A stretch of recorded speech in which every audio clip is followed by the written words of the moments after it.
Conférence de presse. Déclaration liminaire. Après la publication des résultats de la grande mascarade électorale, le parti Force démocratique pour la République, FDR, tient à rendre public sa position sur la tragicomédie qui nous a été servie par la mafia qui dirige notre pays. Avant tout propos à ce sujet, rendons gloire à Dieu le Tout-Puissant pour nous avoir protégés dans nos déplacements durant la campagne électorale harassante de 15 jours et le jour du scrutin. Le parti FDR remercie ses candidats, leurs équipes de campagne, tous les militants et toutes les militantes pour leur sacrifice consenti. Il remercie également les autres partis politiques de l'opposition pour avoir fait respecter le pacte de non-agression conclu entre nous. Cela constitue le germe d'un rapprochement de nos partis dans les jours à venir. Le parti FDR dit enfin un merci particulier à tous les Togolais et Togolaises qui se sont déplacés pour aller accomplir leurs devoirs citoyens et qui ont accepté de porter leur choix sur ces candidats. Malgré les résultats préfabriqués pour toute l'opposition, nous sommes fiers du travail accompli par nous tous, un travail de réveil de conscience de nos concitoyens. En effet, les élections législatives étaient annoncées pour renouveler l'Assemblée nationale et remplacer les députés arrivés en fin de mandat lorsque ces derniers ont décidé, à la surprise générale, de changer notre constitution sans aucune consultation du peuple au nom duquel ils prétendent agir. Quel sacrilège! Ils ont commis un crime imprescriptible de haute trahison. Les manifestations lancées dans la foulée par l'ensemble de l'opposition pour dire non à ce énième coup d'État constitutionnel de Faure Gnassingbé ont été étouffées par un impressionnant déploiement des forces de sécurité. Nous étions alors confrontés à un dilemme. Boycotter les élections au profit des espaces ou profiter des espaces que nous ouvre la campagne électorale pour aller au contact des populations et à travers nos messages susciter leur indignation face à la grande forfaiture orchestrée en leur nom et à leur insu. C'est finalement cette dernière option que nous avons choisie et qui nous a permis de rencontrer nos compatriotes dans tous les confins du territoire national et de les éclairer abondamment sur le danger qu'au cours notre pays, si rien n'est fait pour arrêter à temps la dérive totalitaire au relent dynastique des charognards qui sont à la tête de notre pays, celle de faire du président Faure Gnassingbé un monarque à vie pour le Togo.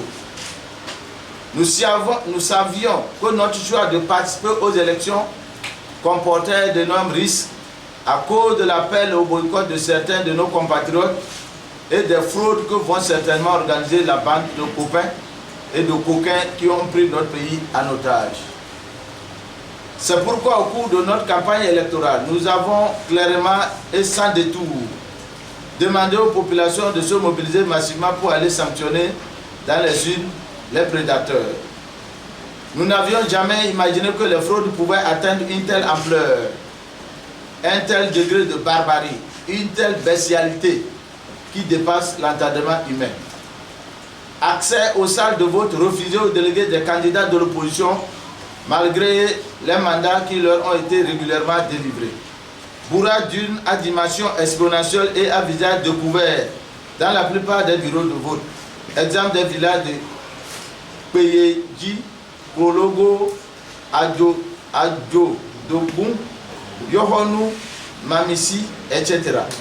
Dans la circonscription électorale de Vaud, où les urnes ont été remplies avant l'heure officielle d'ouverture des bureaux de vote.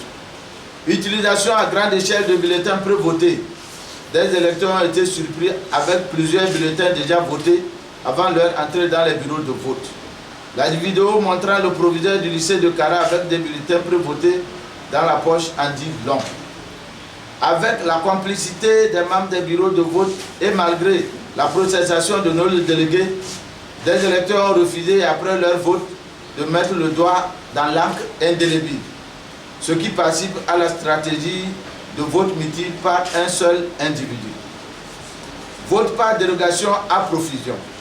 À cet effet, des procurations ont été signées à blanc par des présidents de série et remises à des candidats unis qui les ont utilisés abondamment. Exemple du village de Dabati dans le Vaud. Violence exercée sur des délégués de candidats de l'opposition, suivis parfois de leur expulsion des bureaux de vote dans plusieurs circonscriptions électorales. Radiation de plusieurs électeurs par endroit, notamment à Lomé, qui ne l'ont appris que le jour du vote. Suite à la création de bureaux de vote par la CENI, plusieurs électeurs, après de multiples va-et-vient, n'ont pas retrouvé leur nom sur aucune des listes et sont rentrés chez eux sans avoir voté. Achat de conscience des électeurs à grande échelle. Dans plusieurs localités, des personnes, dont des chefs de village et de canton, remettaient de l'argent à des électeurs lorsqu'ils leur prouvent par des photos prises dans les bureaux de vote qu'ils ont voté pour unir. Intimidation multiforme des électeurs. Des individus assis à côté des isoloirs orientent les électeurs à voter pour unir. Absence du logo de notre parti sur la liste des élections régionales dans la circonscription électorale de la veille. Des membres de la CENI, des CELI, des chefs cantons et des villages, tous les candidats et les militants de ce parti, des agents des forces de sécurité ont participé à ce hold-up électoral. Ce qui s'est passé est tout sauf une compétition électorale pluraliste. À qui peut-on faire croire qu'après plus de 19 ans de gouvernance chaotique, empreinte de corruption à tous les niveaux, avec la non-satisfaction des besoins élémentaires des populations, unir ainsi aimé par les Togolais qui lui ont donné presque la totalité des députés au cours des élections législatives. C'est démentiel, c'est ubiesque. Ces gens-là ne connaissent pas la honte. C'est pourquoi le parti FDR rejette catégoriquement les résultats proclamés par une CENI aux ordres. L'ampleur de ces fraudes massives sur les résultats aurait pu être atténuée si le taux de participation était à la hauteur de l'angoisse suscitée par le drame du changement de notre constitution et qui doit constituer le véritable enjeu de ces élections. Malheureusement, beaucoup de nos concitoyens n'ont pas répondu à nos cris d'alarme et de détresse. Les taux de participation annoncés par la CENI sont fantasmagoriques et ne sont en réalité que le résultat des bourrages des urnes opérés partout par les 100 fois 1000 lois. Parmi ceux qui se sont déplacés pour aller voter, une grande partie l'a fait non pas pour un meilleur devenir de notre patrie, mais pour de l'argent.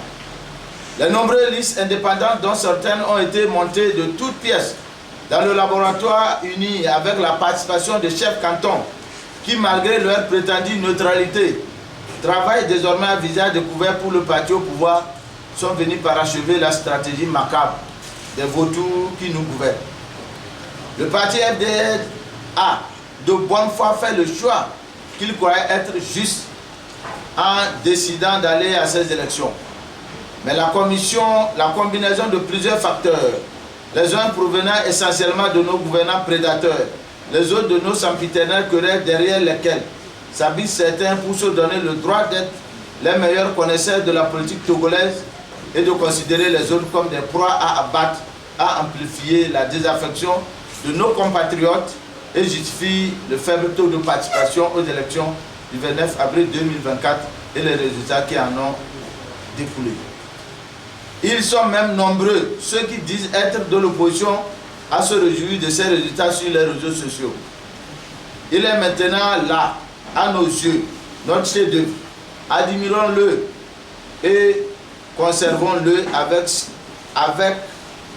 soin pour nos enfants qui nous dresseront des lauriers immortels pour les avoir sauvés du désastre. comme Alan Patton, nous disons pleure ô pays bien-aimé. Pour le parti FDR, le combat contre une dictature comporte souvent plusieurs stratégies qui doivent être non antagonistes mais complémentaires. Malgré l'échec de son choix, le parti FDR est fier d'avoir contribué à mettre définitivement à nu le système RPT-UNI, qui aujourd'hui perçu au Togo et à l'extérieur comme un système animé par des hommes et des femmes sans aucune morale et sans aucune éthique, qui entraînent des citoyens qu'ils sont censés diriger dans la dépravation, le vol et le gangstérisme. Ils croient nous humilier, mais c'est eux plutôt qui sont à plaindre et leur humiliation demain sera plus retentissante. Le parti FDR demande à ses militants et aux responsables et militants des autres partis de l'opposition crédible de relever fièrement la tête, car rien n'est perdu. C'est maintenant que tout recommence. Et aux anti-élections, il leur dit qu'ils n'ont rien à célébrer, car comment feront-ils triompher demain leur stratégie qu'ils croient infaillible s'ils continuent d'entretenir le clivage entre acteurs politiques, et si les populations qu'ils glorifient aujourd'hui, en ricanant d'avoir fait le bon choix de boycotter les élections, refusent au même moment de se mobiliser pour affronter la dictature. Le parti FDR lance donc un vibrant appel à chaque Togolais, où qu'il se trouve, de procéder à un profond examen de conscience afin de reconnaître que la situation désastreuse dans laquelle la tyrannie de Gnassingbé plonge notre cher pays n'épargne personne, et que continuer à y être indifférent ou à nous attaquer les uns aux autres ne nous apportera aucune solution. À vous tous, le parti FDR dit comme Nati Label, rien n'est perdu. Sache que quand tu crois que c'est la fin, cela annonce souvent le début d'une nouvelle opportunité. Persévère et persévère. Fait à Lomé le 6 mai 2024, le président national, Maître Paul Rudi Aprégon.